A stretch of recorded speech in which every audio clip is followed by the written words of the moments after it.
Hello everyone. On last term we have done the topics of to draw magnetic field lines in a straight wire and a circular wire. ठीक है, तो last term पे हमने magnetic field lines draw करनी सीखी थी कि अगर एक करंट कैरिंग स्ट्रेट वायर है तो उसमें मैग्नेटिक फील्ड लाइंस किस तरह की होंगी, और अगर एक सर्कुलर वायर है और उसमें करंट फ्लो हो रही है तो उसकी मैग्नेटिक फील्ड लाइंस कैसी होंगी. और to draw magnetic field lines in a current carrying wire we have done a rule, और रूल का नाम क्या था? Right hand thumb rule. अगर मैं एक बार उसको रिपीट करूं, hold a wire with your right hand in such a way your thumb points in the direction of current, then the direction in which your finger curls gives the direction of magnetic field lines. Last time पे हमने एक topic जो छोड़ा था, जो हमने कहा था कि वो नेक्स्ट टाइम पे डिस्कस करेंगे, दैट वाज सोलेनॉइड. तो first of all, what is solenoid? Solenoid is nothing, for example जैसे हमारे पास कोई स्ट्रेट वायर है और उस स्ट्रेट वायर पे करंट फ्लो कर रही है तो उसकी क्या होंगी? मैग्नेटिक फील्ड लाइंस होंगी. और अगर उसी वायर को हम स्प्रिंग की शेप में कर दें, round and round and round, तो सेम वायर की मैग्नेटिक स्ट्रेंथ और ज़्यादा इंक्रीज हो जाती है. So a wire having large number of turns of a insulated copper wire. दोबारा रिपीट कर रहा हूँ, what is solenoid? Solenoid is a long wire having large number of turns of insulated copper wire. As you can see, I have made a figure of solenoid. एक wire जिसके हमने कई सारे turns कर रखे. तो ये जो अरेंजमेंट है having large number of turns is called as solenoid. जिस समय इसमें करंट फ्लो नहीं कर रही होगी, in the absence of electric current, तो इसकी मैग्नेटिक फील्ड लाइंस भी नहीं होंगी. और जैसे ही हमने स्विच प्रेस किया, स्विच प्रेस करते ही इलेक्ट्रिसिटी फ्लो होने लगी, और जैसे ही इलेक्ट्रिसिटी फ्लो होगी इसमें, तो इलेक्ट्रिसिटी फ्लो होते ही इसमें मैग्नेटिक फील्ड लाइंस क्रिएट होना शुरू हो जाएंगी.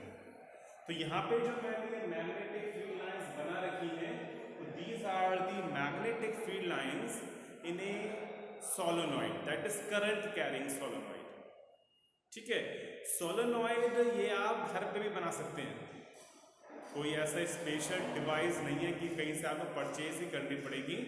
एक कॉपर वायर लीजिए, थोड़ा लेंथी, और उस कॉपर वायर को, और आपके पास अगर कोई प्लास्टिक वगैरह का पाइप हो छोटा सा, तो उस प्लास्टिक के पाइप पे उस कॉपर वायर को लपेट दीजिए कई सारे टर्न्स के साथ. जितने ज़्यादा टर्न्स होंगे उतना इफेक्टिव होगा. अब जो दो एंड्स आएंगे, ये आपके पास पाइप, आपने कॉपर वायर लिया, इस पे लपेट दिया. अब ये जो दो एंड्स आए, इन दोनों एंड्स को आप बैटरी से कनेक्ट कर दीजिए. और जैसे ही इसको आप बैटरी से कनेक्ट करेंगे, तो बैटरी से कनेक्ट होते ही ये जो पूरी फिगर है, it will behave like a magnet. कैसे काम करने लगेगी? एक मैग्नेट की तरह वर्क करने लगेगी. तो जो सोलेनॉइड है, it behaves like a magnet. कब? जैसे ही इसमें करंट फ्लो होती है, क्योंकि जैसे ही करंट फ्लो होगी तो इसमें मैग्नेटिक फील्ड लाइंस क्रिएट होना शुरू हो जाएंगी. अब एक क्वेश्चन आता है कि व्हाट इज द डिफरेंस? अगर एक स्ट्रेट वायर में करंट फ्लो हो रही है तो क्या वो मैग्नेट की तरह काम करेगी? यस. अगर कोई स्ट्रेट वायर है, उसमें करंट फ्लो कर रही है, तो उसकी भी मैग्नेटिक फील्ड लाइंस होंगी, और अगर उसकी मैग्नेटिक फील्ड लाइंस हैं तो वो भी एक मैग्नेट ही है. तो एक स्ट्रेट वायर और एक सोलेनॉइड में डिफरेंस क्या हुआ? इसमें भी करंट फ्लो हो रही है, तो द ओनली डिफरेंस इज कि इसकी मैग्नेटिक स्ट्रेंथ बहुत ज़्यादा होगी. अगर आप इस तरह की डिवाइस बनाएं घर पे और इससे आप कोई आयरन की चीज़ों को अट्रैक्ट करें, तो आयरन की चीज़ें इस पर एकदम से चिपक जाएंगी.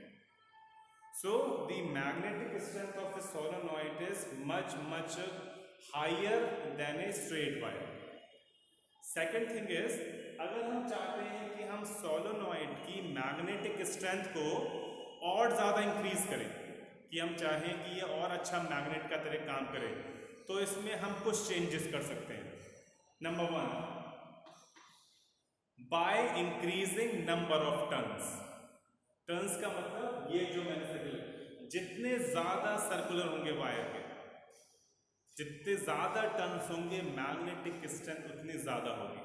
तो फर्स्ट पॉइंट क्या हुआ, bye increasing number of turns. Second, by increasing amount of current. Amount of current का मतलब फॉर एग्जाम्पल अभी हमने ये 6 वोल्ट की बैटरी लगा रखी है।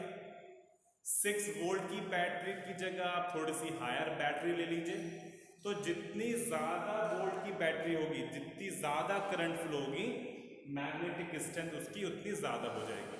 तो first number of turns, second current, जितनी ज़्यादा करंट फ्लो होगी मैग्नेटिक स्ट्रेंथ उतनी ज़्यादा होगी, ठीक है। And third is nature of core material. क्या वर्ड यूज किया मैंने, नेचर ऑफ कोर मटेरियल। अब कोर मटेरियल का मतलब क्या है, जैसे फॉर एग्जांपल अभी मैंने आपको एग्जांपल दिया कि आप ये सोलेनॉइड घर पे बना सकते हैं, तो मैंने कहा आपसे प्लास्टिक का पाइप ले लीजिए, उस पर रैप कर लीजिए। तो जो प्लास्टिक का पाइप है it is called as core. तो यहाँ पे हम उस वायर को किसके ऊपर लपेट रहे हैं, उस पे भी डिपेंड करता है। हर मटेरियल के लिए वो मैग्नेटिक स्ट्रेंथ अलग अलग होगी। So magnetic strength of a solenoid three factors पर डिपेंड करती है। First, number of turns, second, amount of current flowing, and third, nature of core material. Clear? Next is electromagnet. वैसे इलेक्ट्रोमैग्नेट और solenoid में कोई खासा डिफरेंस नहीं, दोनों एक ही। द ओनली डिफरेंस इज जो मैंने अभी वर्ड यूज किया कोर,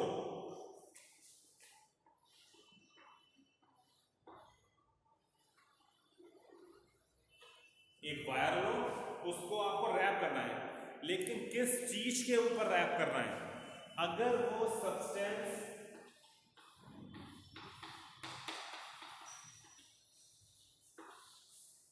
किसका बना हुआ है, सॉफ्ट आयरन का। सॉफ्ट आयरन एक मटेरियल ही है।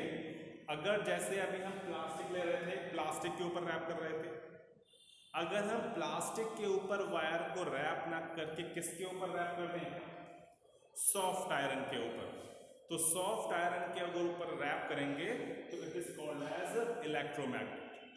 बिल्कुल सेम वही चीज है, बस कोर किसका बना हुआ है, अगर सॉफ्ट आयरन का।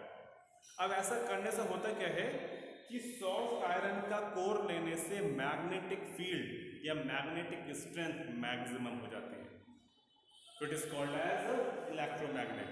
दैट इज अगर सोलेनॉइड में जो कोर है वो अगर किसका बना हुआ है, सॉफ्ट आयरन का बना हुआ है कोर, तो it is called as electromagnet. तो क्या डिफरेंस है केवल इलेक्ट्रोमैग्नेट से और सोलेनॉइड में, कि अगर कोर किसका है, सॉफ्ट आयरन का, तो it is called as electromagnet, और इलेक्ट्रोमैग्नेट की स्ट्रेंथ मैक्सिमम होती है। क्लियर? नेक्स्ट इज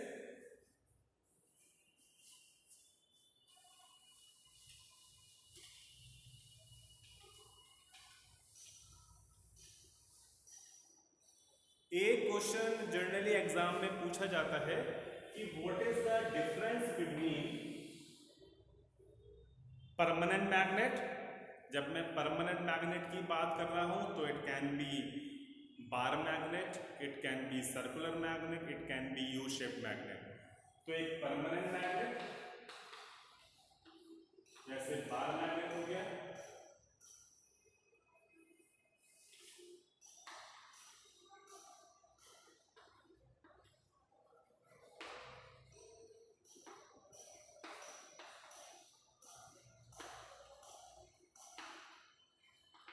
और दूसरा इलेक्ट्रोमैग्नेट।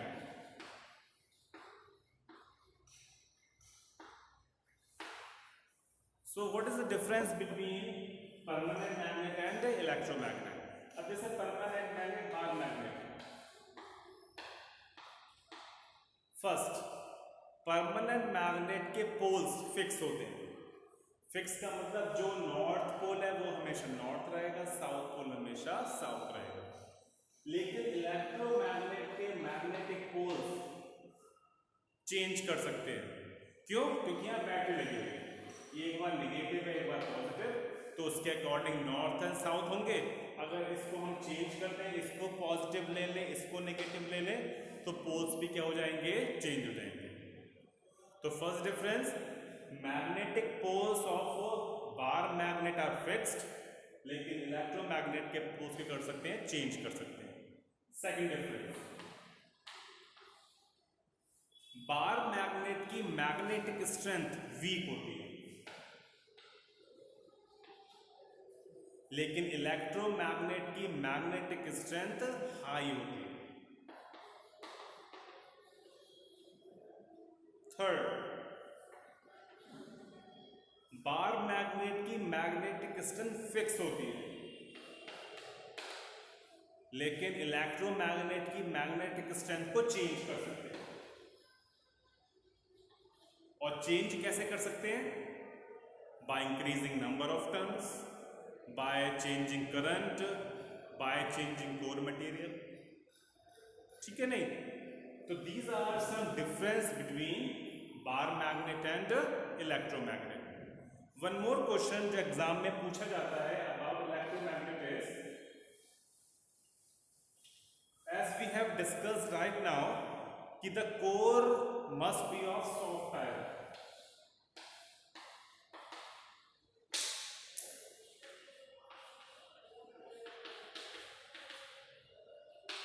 कोर किसका है? अगर सॉफ्ट आयरन का है, तो सॉफ्ट आयरन के कोर में क्या खास बात है कि जैसे ही